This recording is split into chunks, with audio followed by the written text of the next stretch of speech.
You've probably spent hours listening to podcasts, reading self-help books, and trying every new productivity hack that promises to change your life. But let's face it, how much of that actually leads to real improvement? Studies show that 85% of people never fully implement the self-improvement advice they come across. In fact, the average person spends over 6 hours a week consuming personal development content but fails to make lasting changes.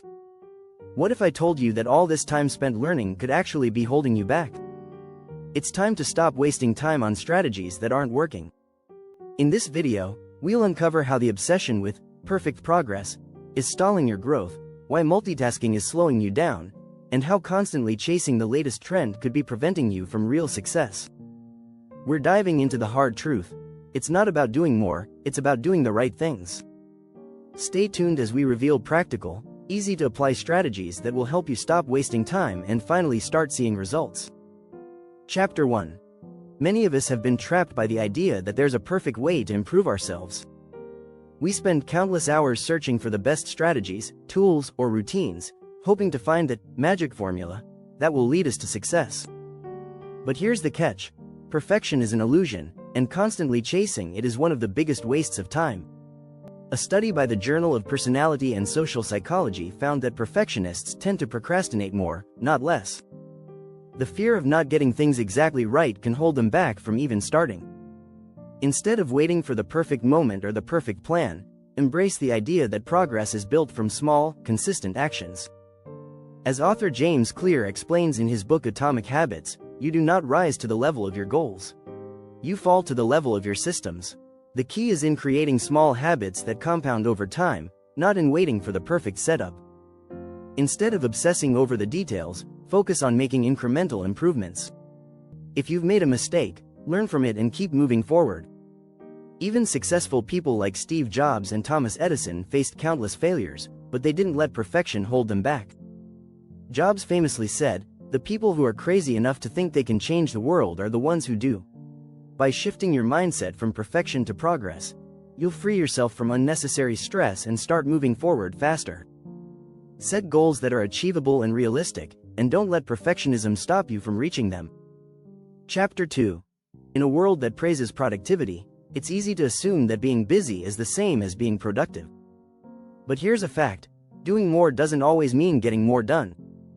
In fact, focusing on being busy can actually lead to lower productivity. Studies show that multitasking, for instance, can reduce your productivity by up to 40%. This is because your brain doesn't really multitask.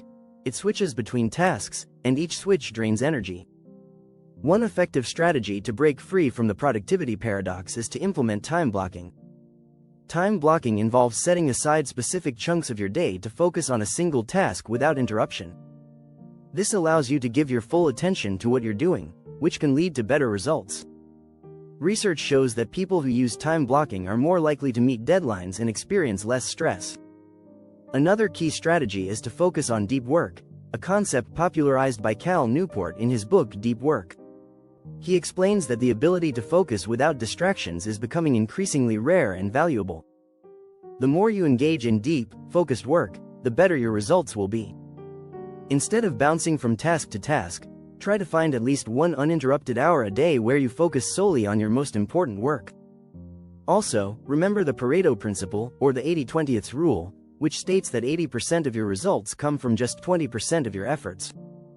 Identify what those 20% of tasks are and focus on them first. By doing this, you can accomplish more by doing less. Don't get caught up in the illusion that doing more means you're achieving more. Less is often more when it comes to productivity. Chapter 3. Most people are familiar with the idea of a growth mindset, thanks to Carol Dweck's groundbreaking research. But did you know that having the wrong type of growth mindset can actually set you back? Many people adopt a mindset that prioritizes constant improvement without considering whether their efforts are aligned with their goals or values. This can lead to burnout and frustration. The key to a true growth mindset is not just about always trying to improve, but about smart improvement. According to research from the University of California, deliberate practice, a method of practicing with intention and focus, produces better results than simply repeating tasks without purpose. It's about working smarter, not harder. One of the biggest mistakes people make is focusing on improving weaknesses instead of leveraging strengths. While it's important to work on areas of growth, focusing on what you're already good at can often yield better results.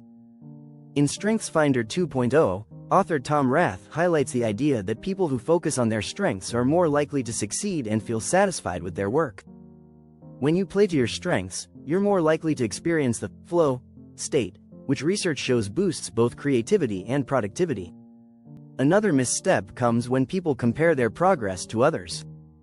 Social media often amplifies the perception that everyone else is advancing faster or doing better. This comparison can create self-doubt and hinder progress.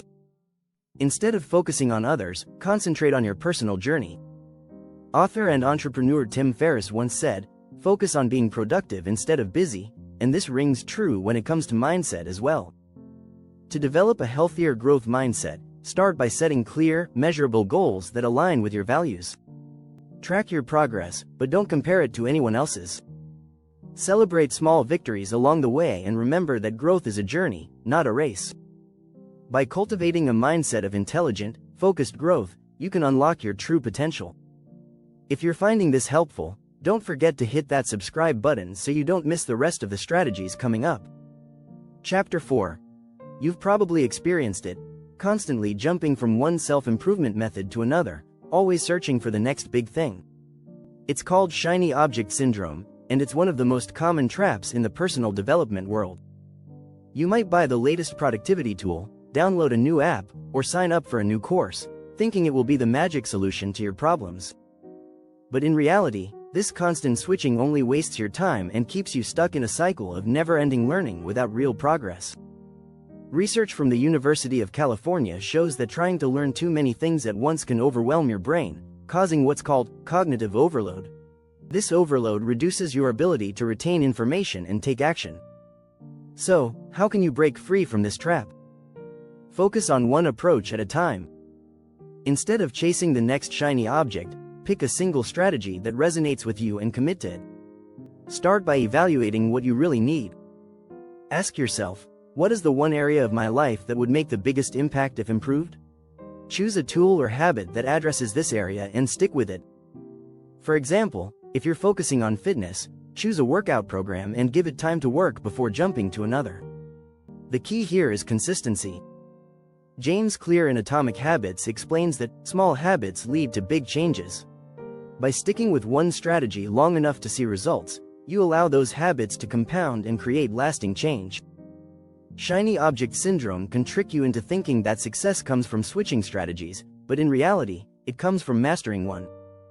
Chapter 5. We live in a world filled with distractions, constant notifications, social media, and even the opinions of others. While these things seem harmless, they're actually major energy drains that prevent us from achieving our personal growth goals. Research from the American Psychological Association shows that distractions not only reduce productivity but also negatively affect mental health, leading to stress and anxiety. To reclaim your focus and energy, it's crucial to identify and eliminate these distractions. Start by turning off non-essential notifications on your phone. Studies show that even the possibility of an interruption can reduce your cognitive performance. This means that when your phone buzzes, even if you don't check it, your brain is still distracted. So, mute notifications during your most productive hours. Another effective strategy is to create a physical space that supports your growth. A study from Princeton University found that clutter can reduce your ability to focus, making it harder to achieve your goals. Take time to declutter your workspace and create an environment that promotes concentration and calm. Next, consider the people around you. Are the people you spend the most time with supporting your growth, or are they dragging you down? In The Power of Positive Thinking, Norman Vincent Peale reminds us that our environment, both physical and social, can have a powerful impact on our mindset. Spend time with individuals who inspire and motivate you. Limit your time with those who drain your energy. By reducing external noise and distractions, you can focus more on what truly matters, your personal growth. Chapter 6. Many self-improvement books and articles encourage you to reflect deeply on your goals, values, and actions. While self-reflection is valuable, too much of it can actually lead to inaction. Constantly thinking about what you should do without taking concrete steps can create a mental block, leaving you stuck in a cycle of overthinking. A study from the University of California found that people who reflect excessively on their goals, without taking action, are less likely to achieve them. Overthinking can lead to decision fatigue, where you're so overwhelmed with choices that you can't move forward. The key is to balance reflection with action. One strategy to break free from action fatigue is to set specific, small goals that you can easily achieve. The SMART goal framework, specific, measurable, achievable, relevant, and time-bound, can help you create clear objectives that are easier to tackle. By setting a deadline for each goal, you also create a sense of urgency that encourages action. Another useful technique is the 2-minute rule, from David Allen's Getting Things Done. This rule states that if a task will take less than 2 minutes to complete, do it immediately. These small tasks add up over time and help you maintain momentum, preventing you from getting stuck in endless reflection. Also, try scheduling action time into your day, where you focus exclusively on doing, rather than thinking. This could be as simple as blocking off an hour where you work without checking your phone or getting distracted by other thoughts. The more you focus on taking action, the easier it will become, and the less time you'll waste in indecision. If you found this content helpful, make sure to subscribe to stay updated on more strategies to help you stop wasting time and take action toward your goals.